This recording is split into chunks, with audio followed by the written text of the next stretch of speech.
The eastern county of Hualien has been rattled by dozens of earthquakes. That area is still recovering from a massive quake earlier this month that left 17 people dead.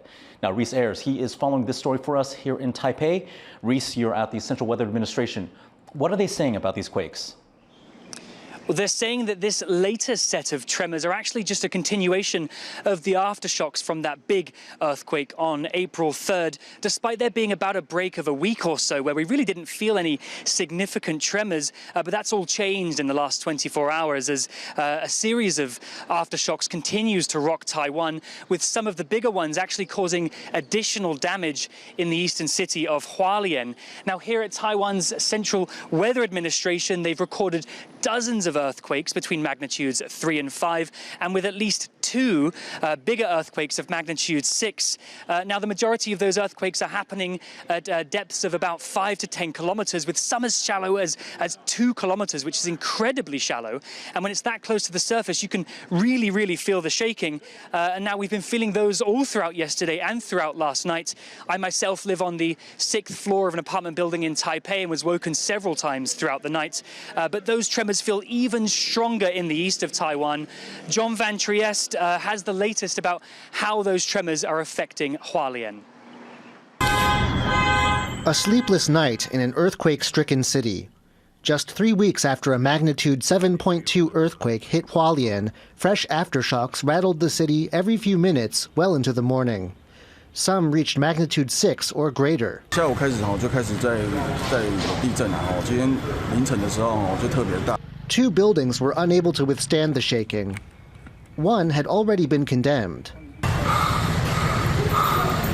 But the other, which housed a hotel, had not been flagged as potentially unsafe. 这栋没有被通报为要去做紧急评估，所以目前它没有被贴单。我家人在楼上哎，这边进得去吗？ Firefighters rushed to help find people trapped inside. This woman was taken to a nearby hospital just to be safe. Meanwhile, those able to get out themselves brought whatever they could carry, realizing they've now joined the thousands of people already displaced by Hualien's recent earthquakes. Hualien County officials canceled all work and classes Tuesday, warning that more aftershocks are coming. 大小余震非常的频繁，也不断。我想今天大家也都在这个惊惶恐惧，从昨天晚上到现在。所以请乡亲哦，这个如果能够到空旷的地方，尽量到空旷的地方，那不要在大厦里面。 And while seismologists say what's happening in Hualien isn't unusual after a major earthquake, they say the shaking could continue for some time. 那以过去来看，这种大规模地震，它可能整个余震的延续到数个月到半年都是有可能的。 They say there's even a very small chance an even bigger earthquake could be on the way. 过去的统计是大概5%的机会，它是一个前震的情形。 There is no way to predict earthquakes, though, making this a matter of chance. The one thing seismologists agree on is that Taiwan is one part of the world where quakes are bound to happen.